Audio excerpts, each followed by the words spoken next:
안녕하십니까. 이제 이번 시간에는 사회복지 정책의 과정에서 여러분들하고 같이 의논하겠습니다. 이제 드디어 우리 교육도 이제 중반전을 치닫고 있습니다. 그 정책은 복잡하죠. 그리고 동태적인 과정을 거쳐 이루어지고요. 또 한 번 몇 단계 연속적인 과정으로 이루어진 것이 한 번에 정책에 결정되거나 만들어지는 것은 아닙니다. 여기 표제 7-1에서 보듯이요. 이 칸이라는 분이 말씀하신 건데요. 사회복지 정책 과정은 계획의 선동 단계, 탐색 단계, 계획 과정의 정의, 정책 형성 프로그램과 평가 및 한류로 이루어진다고 이렇게 얘기했습니다. 디니토라는 분은 이 5가지 형성 과정이 있다고 이렇게 얘기했고요. 그다음에 후리만과 셰우드는 정책 개발 과정을 기획, 프로그램 개발과 집행, 평가 이렇게 설명했습니다.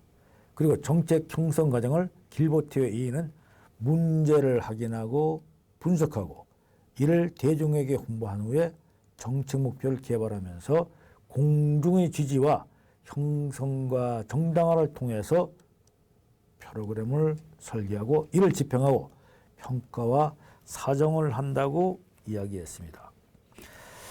자, 이 표에처럼 학자마다 정책 과정의 단계를 각기 다르게 분류하고 있지만요. 그 내용을 살펴보면 어느 정도 공통적인 내용을 담고 있습니다. 그래서 여기 앞으로 우리가 공부할 것은요. 이 정책 과정을 정책 의제를 갖다가 어떻게 형성하느냐, 정책 대안의 형성 방법, 그리고 정책 결정, 정책을 집행, 정책 평가의 5단계에 관해서 이를 분류하고 같이 의논을 해볼 생각입니다.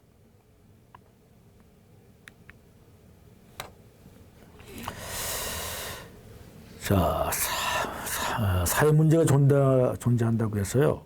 모두 다 곧바로 사회 복지 정책으로 연결될 수는 없겠죠. 이와 같은 사회 문제의 해결을 정부에 대해서 요청하는 구체적인 행동, 즉 요구가 있어야 합니다. 예를 들어서요. 무위탁 노인들이 비참한 생활을 문제로 인식한 사람들이 그 문제를 공공의 차원에서 해결해 달라고 캠페인을 벌인다든지요. 정부 관계부서나 사회복지제도나 정책상의 결함을 시정해 달라고 청을 한다든지 하는 경우에 바로 이러한 행동 하나하나가 바로 요구가 되는 것입니다. 정부 당국의 사회 문제 해결에 관한 요구가 성공적으로 투입이 되면요. 그것은 정책 담당자들에게 관심을 받으면서 그 해결 방법을 논의하게 됩니다. 이때 정책 담당자들이 논의가 이루어지는 것이 이슈가 된 정책 문제를 바로 정책 의제라고 하는 것입니다. 자, 지금 제가 정책 의제로 형성되는 것을 갖다가 얘기하는데 정치적 논점으로 부각된 문제 내 요구가 바로 이슈라고 하는 것이다 이겁니다. 자, 이같이 우리 사회의 다양한 사회 문제가 중앙의 문제 중에서 정부가 해결할 공적인 것의 문제로 채택되는 과정을 정책 의제 형성 또는 어젠다라고 이렇게 얘기하는데요. 사회 문제가 정책되기까지는 많은 과정을 거치게 되는 것입니다. 자, 사회 문제가 정책 의제 논의되도록 하기 위해서는 정치적 논점으로서 부각시켜 표현했는데 이때 정치적 논점으로부터 부각되는 문제가 요구를 제가 이슈라고 설명을 드렸는데요. 사회 문제가 이슈화되면 일반 국민들이 관심을 끌기 때문에 쉽게 정책 의제로 설정될 수가 있는 것입니다. 그러나 많은 경우는 사회 문제는 이슈화되지 못합니다. 그 이유는 사회 문제가 정치적으로나 경제적으로 힘이 약한 사람들이 문제이기 때문에 그렇습니다. 약자의 편이죠. 약자에 대한 것은 정치적으로 경제적으로 이슈화되기가 참으로 어려운 것이 우리들이 현실이기 때문입니다. 따라서 사회 문제가 이슈화해 정부 당국의 정책 의지에 오르도록 하기 위해서는요, 이슈화 전략이 필요한데요. 첫째, 사회 문제를 제기할 때 국민들이 감정에 호소하는 것보다는요, 강력한 상징을 사용하여 국민이 그 문제보다 많은 관심을 쏟을 수 있도록 하는 것이 좋은 방법입니다. 둘째는요, 사회 문제를 제기할 때에 현장의 이슈를 등장한 다른 문제와 연계시키면은 그 문제를 보다 쉽게 이슈화 시킬 수가 있습니다. 그래서 이슈화라는 사회 문제가 연결될 때는 때를 놓치지 않고 사회 문제를 제기해야만 되는 것입니다. 자, 사회 문제 이슈화 제기자는 클라이언트 자신, 사회복지사, 언론, 정치인 등이 있습니다. 특히 사회복지사는 클라이언트와 접촉하는 전문가이죠. 그렇기 때문에 클라이언트의 문제에 대해서도 잘 알고 있고 그 문제를 사회적 해결의 필요성에 관해서도 잘 알고 있으며 그러한 문제 해결을 지향하는 의지도 강한 사람입니다. 따라서 사회복지사는 사회 문제 이슈의 기조로 가장 중요한 역할을 담당해야 하는 사람이 되는 것입니다. 사회복지사는 때때로 클라이언트를 대리하여서요, 직접 사회 문제를 이슈화시키는 대리인 역할을 담당하거나 언론 및 정치인들로부터 동원해서 사회 문제를 이슈화시키는 동원자 역할을 담당하기도 합니다. 또한 정부로 하여금요, 사회 문제 해결에 주민을 포함한 일반 국민 그리고 정부와 관계 속에서 행해야 할 조정자 역할을 담당하기도 하는 것입니다. 한마디로 말해서 사회 문제를 이슈화시켜 정부 당국의 정책에 재올려놓는 데 적극적인 사람들은 사회복지사들입니다. 이와 같은 사회복지사의 역할을 사회복지사 개인으로는 힘들고 사회복지사들이 집합적인 사회복지사 협회를 통해서 이루어지는 것이 바람직한 것입니다. 다음은 정책 대안의 형성에 대해서 알아보겠습니다. 정책 대안의 형성 과정이라는 것은요, 정책 문제와 문제를 둘러싼 상황을 파악하고 정책 목표를 세우고요, 그 목표를 달성할 수 있는 정책 대안을 탐색하고 개발하여 어떠한 정책 대안이 가장 바람직한 것인가를 비교하고 분석하는 과정을 의미합니다. 정책 대안의 형성 과정은 문제의 해결 방안에 관한 모색 과정이자 정책 결정자들에게 정보를 제공하는 과정이기도 합니다.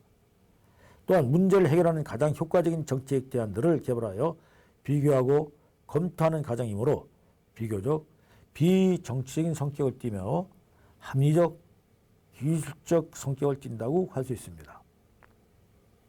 이들 좀 더 구체적으로 살펴보면 먼저 문제 사항의 파악입니다. 우선 정책 문제든 사회 문제와 그 문제를 둘러싼 상황을 정확히 파악하기 위해서는요, 사회복지 분야에서 그 문제를 다루는 전문가나 학자 또는 관료와의 면담이 필요한 경우도 있고요. 그러한 문제에 관련된 문헌 조사도 할 수가 있습니다. 또는 클라이언트의 이해 관계자를 대상으로 하여 현지 조사도 할 수 있겠죠. 이때 다음과 같은 이제 5가지가 고려됩니다. 첫째, 다루고자 하는 사회 문제의 원인이 그 문제로 고통받고 있는 사람들에게 있는지 아니면 사회 제도에 있는지 알아보는 것입니다.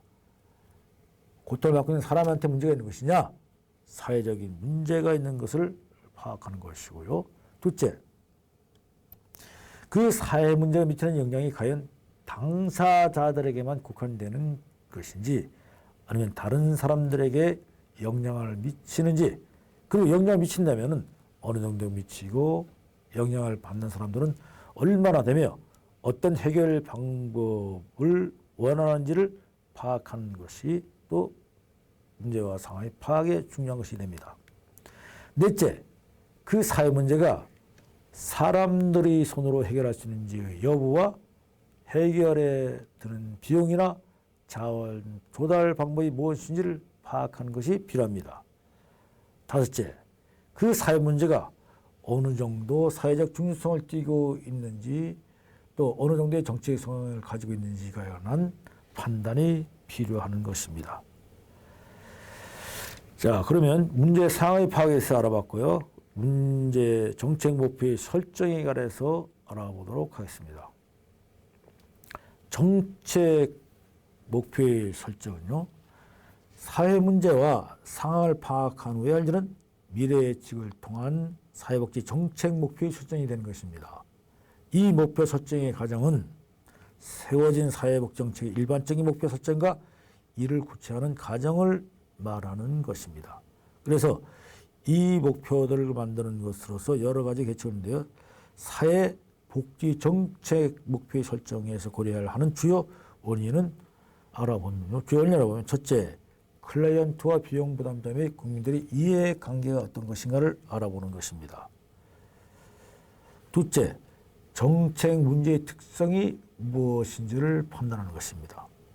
셋째, 목표의 종류 및 성격, 단일 목표 또는 복수 목표인가, 장기 목표 또는 단기 목표인가, 거시 목표인가 또는 미시형 목표인가, 사회 전체적인 목표 또는 재계의 국가 내 목표인가를 갖다가 파악해 보는 것이 또 이를 정책 목표 설정의 주요 원인이 되는 것입니다.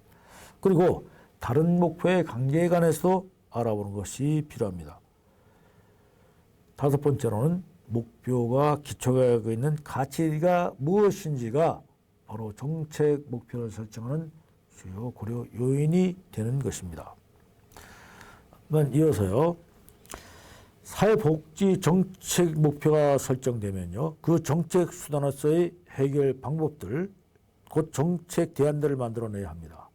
정책 대안을 만들기 위해서는 문제, 상황, 미래에 대한 정보를 수집하여 종합적인 검토와 분석을 해야 되는데요. 사회복지 정책의 대안을 개발하는 방법으로서는 첫째, 사회 문제와 관련된 과거의 정책이나 현존 정책을 검토하는 방법이 있습니다. 둘째는요, 외국의 정책 사례를 검토하는 방법이 또 있고요. 셋째는 사회복지학, 사회학, 경제학, 정치학 등 사회과학적 지식이나 이론부터 대안을 추출해내는 방법이 있습니다. 그리고 다섯째는요, 주관적인 판단에 만들어내는 직관적인 방법이 있습니다. 이는 보통 정책 대안 선례나 전문 지식 및 상황에 대한 정보가 부족할 때 사용하는 방법이지만 부정확하고 얼토당토하는 대안이 또 될 가능성이 있다는 그런 함정도 있는 것입니다. 자, 그러면은 다음은 대안 분석을 비교하는 것입니다. 추리자입니다. 공개적인 분석 이전에 예비 분석 작업을 갖다 설명드렸습니다. 자, 정책 대안이 형성되면 이들 여러 가지 기준에서 분석되고 대안의 시행 시 나타날 결과를 예측하거나 다른 대안들과 비교 평가되게 됩니다. 그러나 대안 분석 시 여러 가지 이유로 제시된 모든 정책 대안을 다 분석하는 경우는 드물죠. 또 할 수도 없겠죠. 예컨대 분석에 드는 비용의 한계, 시간의 제약, 기술상의 문제점 등의 이유 때문에 제시된 정책 대안들을 모두 분석할 수는 없습니다. 따라서 본격적인 분석 이전의 예비 분석을 통하여 본격적으로 검토할 대안들을 찾는 추리기 작업이 이루어지게 되는 것입니다. 자, 추리기 과정에서 일반적으로 사용하는 기준은 실현 가능성과 바람직성이 있습니다. 실현 가능성은요, 어떤 대안이 예측된 결과가 다른 대안의 결과하고 견주어 볼 때 더 나은 병안을 더 나은지 못한지에 관한 것입니다. 즉 바람직성을 측정하는 기준은 효율성, 효과성, 형평성 등이 있습니다. 그래서 실현 가능성은요 이렇게 되고요. 바람직성은 이러한 형평성을 갖다가 효율성, 형평성, 효과성을 갖다가 고려한다는 것입니다. 자, 예비 분석 후에 추려진 대안들은 각각이 가지고 있는 장단점, 비용, 효과 등의 측면에서 보다 자세한 분석이 되는데요. 이때 사용하는 방법이 전체 분석 기법입니다. 정치액 대안의 분석 방법에는 체제 분석, 관리가, 운영 연구 등의 분야에서 발전시킨 여러 가지 기법이 있게 됩니다. 다음은 정책 결정에 대해서 생각해 보도록 하겠습니다.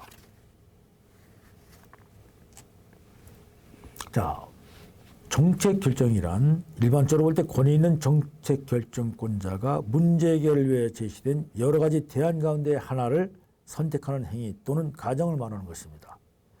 사회 문제를 해결할 수 있는 사회 복지 정책의 대안들 가운데 어떤 것은 정책 결정자가 채택하고 어떤 것은 채택하지 않습니다. 여기에서 정책 과정의 특성과 이론적 모형을 살펴보도록 하겠습니다. 정책 결정이 선택 과정이기 때문에 다른 정책 과정과는 그 성격이 전혀 다릅니다. 이를 간략히 살펴보면요. 첫째, 정책 결정의 권한을 가진 사람만이 가능하므로 권위성이 있다는 것입니다. 따라서 권위 있는 정책 결정자가 결정 정책은 권위를 갖는다고 볼 수 있겠죠. 둘째는요. 정책 결정이 제한된 여러 정책들 가운데 사회 여러 세력이 이해관계 속에서 정책 결정자가 최종 해결 대안을 선택한 것에 그 특성이 있다고 하겠습니다. 이것은 전치성이 있다는 뜻이죠. 다음은요. 정책 결정은요. 정책 결정자가 여러 가지 대안들 가운데 하나를 선택할 때 사회 정치적인 공익을 기준으로 삼아야 하기 때문에 공익성을 띠게 됩니다. 공익성요. 넷째, 정책 결정이 공익성을 띠긴 하지만 문제를 둘러싼 사회 세력들 사이의 타협이 산물이기 때문에 해당 문제 해결만을 고려하는 것이 아니라 다른 정책과의 관계 및 장래의 사회적 상황 변화 등 사회 전체적인 입장에서 거시적인 시각이 필요하기 때문에 이를 전체성이 있다고 합니다. 전체성이요. 이런 전체 시각이 필요하다는 것입니다. 그러면 정책 결정을 특성을 알아봤고요. 다음은 정책 결정의 모형에 관해서 알아보겠습니다. 우선 합리 모형이 있는데요. 정책 결정에 관한 정책을 어떻게 되는지 설명하겠습니다. 모형들이 있다고 말씀드렸는데 그러면 대표적인 것은 이제 먼저 합리 모형에 관해서 알아보겠습니다. 합리 모형은 인간의 이성과 합리성에 근거해 결정하고 행동한다는 전제를 갖고 있습니다. 그리고 이는 규범적 이성적 접근 방법으로 알려져 있고요. 정책 결정을 너무 안이하게 낙관적으로 생각하는 인간의 전능성을 전제로 했기 때문에 현실적으로 사실은 정정 가능성이 적은 것입니다. 다음에는 만정 모형에 대해서 알아보겠습니다. 마시와 시몬이 주장한 형인데요. 합리 모형이 현실적 제약점을 극복하기 위해서 제시된 그러한 모형입니다. 완전 무결한 합리성이 아닌 제한된 합리성에 기초를 두고 있고요. 현실적 경험적 접근 방법이 범주에 속한다고 하겠습니다. 다음은요. 점증 모형에 관해서 알아보도록 하겠습니다. 점증 모형은요. 리던볼론과 위디스카이가 지향하는 입장으로서요. 현실적 정치적 접근 방법에 관한 것입니다. 이는 현실을 긍정하고요. 이것보다 약간 향상된 정책에 만족하게 결정하게 된 것을 갖다가 말하는 것입니다. 다음은요. 혼합 모형입니다. 에리조니가 제시한 모형으로서요.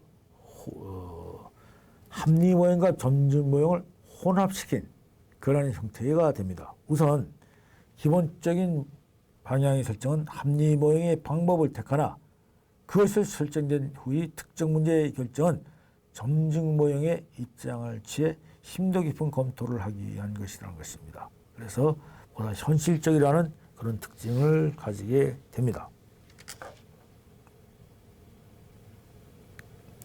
다음은요. 최적 모형에 대해서 알아봤습니다. 도로가 1968년에 제시한 모형으로서요. 합리 모형과 점증 모형의 혼합을 주장한다는 점에서는 에지니 쪼니의 혼합 모형과 비슷하다고 알려져 있습니다. 양자가 단순한 학계적 혼합이 아니라 합리성과 초합리성을 동시에 고려하는 최적치 중심의 규범적 최적 모형을 제시한다는 점에서 혼합 모형과는 구분이 되는 것입니다. 다음은 쓰레기통 모형입니다. 소생과 마취 그리고 옷셀이 고안한 내용입니다. 쓰레기통 모형은요, 정책 결정이나 합리성이 협상, 타협 등을 통해서 이루어지는 것이 아니라 조직화된 혼란 상태 속에서 나타나는 몇 가지 흐름에 따라서 우연히 이루어진다고 보는 모형입니다. 즉, 정책 과정은 네 가지 흐름으로 구성되어 있는데요. 이는 마치 쓰레기가 우연한 한 쓰레기통에서 모이듯이 이러한 네 가지 흐름 속에 다른 시간이 각각 들어와서 우연히 동시에 한 곳에 합쳐질 때 정책 결정이 이루어진다고 보는 것입니다. 네 가지 흐름이라는 것은요, 정책 결정자가 선택 결정을 선택할 수 있는 기회를 주는 것으로 선택 기회의 흐름이라고 얘기합니다. 둘째는요, 사회적 이슈로 부각되어 해결을 요하는 정책 문제의 흐름이 있다는 것이고요. 셋째는 문제에 대한 해결 방안으로서 정책 대안의 흐름이 있으며, 넷째에는 정려자들이 흐름을 갖다가 이야기하는 네 가지 흐름이 있다는 것입니다. 다음에 공공선택목 있습니다. 존 폴라크와 톨로크가 1923년에 취한 학술회에서 비롯된 것으로서요, 정책 결정자로서의 개인을 가정을 하는 것으로, 개인은 민간 부분에서와 같이 공공 부분에서도 자기 이익을 극대화하기 위해 노력하기 때문에 가장 바람직한 집합적 결정제라는 것입니다. 주민 참여와 사회적인 행정 구조를 강조함으로써 합리의 모형이 갖는 정책의 경지성과 비인간성의 난점을 극복할 수 있는 가능성을 제시하고 있습니다.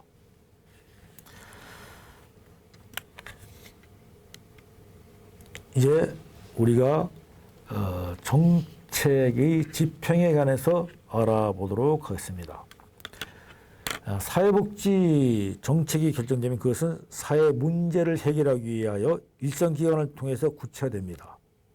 일반적으로 볼 때요, 정책 집행이란 의도된 정책 목표를 달성하기 위하여 결정된 사항을 구체화시키는 활동을 말하는 것입니다. 사회복지 정책의 집행은 정책 집행자인 관료들과 클라이언트의 직접적인 상호작용을 통하여서 정책 목표를 구체화시켜 나가는 과정이라고 할 수 있습니다.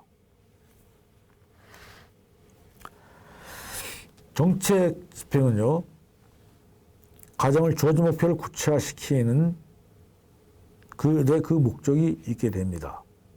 따라서 이 과정은 정책의 형성 과정이나 정책 대안 형성 과정 또는 그것과는 다르게 정책 결정과는 달라 관리 기술적인 성격을 가지고 있다는 것입니다. 관리 기술적인 성격을 갖고 있다.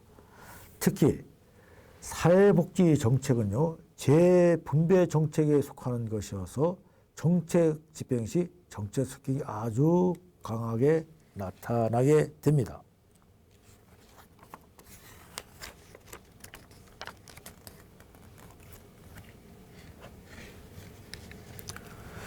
울마는요, 정책 집행 성공에 미치는 영향에 대해서 그 요인을 제시했습니다. 영향을 미치는 유체 요인이 뭔가? 이런 5가지를 제시했는데요. 첫째, 자원의 적절성입니다. 여기에서 자원이라고 하는 것은 재정적 자원 및 인적 자원 모두를 갖다가 포함시키고 있는 것입니다. 둘째, 관리 및 통제 구조입니다.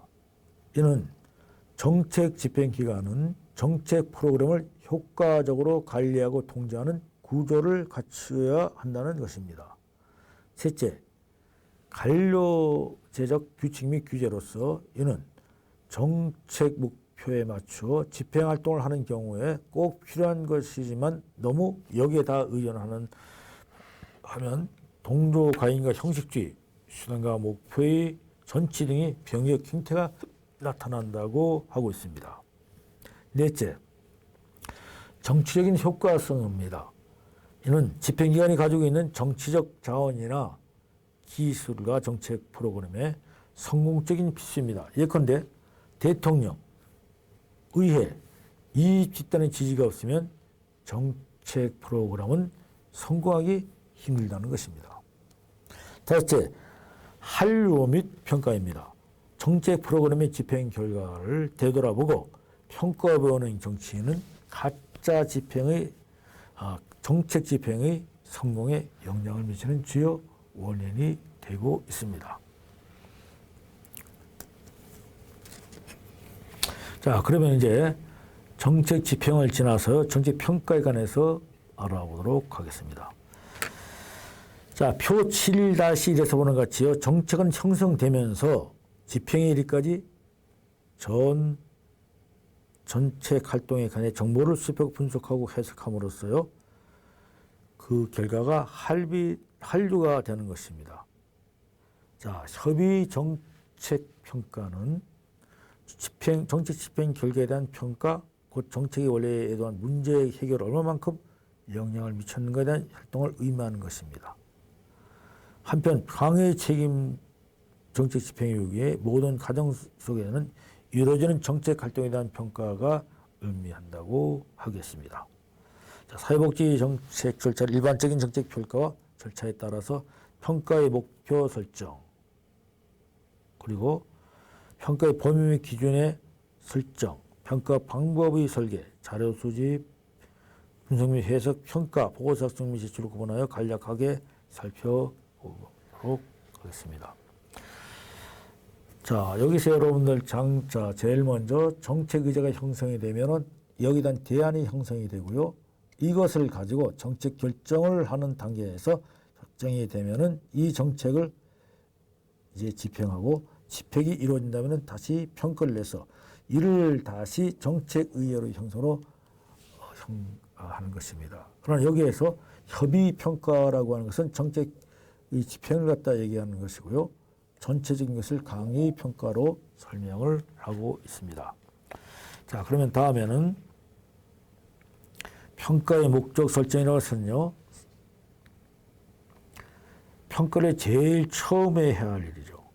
그리고 평가 목표가 설정되어야 정책 평가자가 결정되고요. 평가 기준 및 평가 범위가 뚜렷해질 수 있습니다.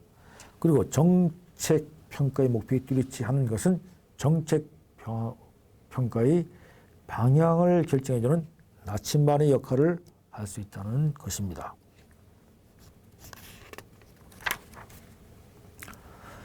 다음은요, 평가의 범위 및 기준의 설정입니다. 사회복지 정책의 평가 목표가 결정되면 그에 따라 정책 평가의 범위 및 기준을 결정해야 합니다. 정책 평가의 범위는요, 협의 정책 평가를 할 것인지 또는 강의 정책 평가를 할 것인지를 먼저 결정해야 하는 것입니다. 또한 사회복지 정책의 평가가 이루어져 시간적 공간적 범위도 확정이 되어야 하고요. 정책 평가의 기준으로 효과성, 효율성, 적절성, 적합성, 형평성, 대응성 등이 있게 됩니다.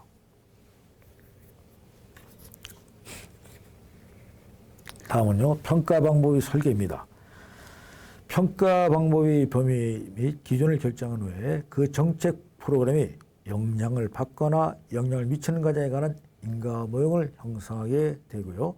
평가된 인과 모형은 어떠한 결과가 나타나고 그 결과가 바람직한가, 그 결과에 영향을 미친 요인이 무엇인가를 구명하기 위한 분석들로서 의무를 가지게 되는 것입니다.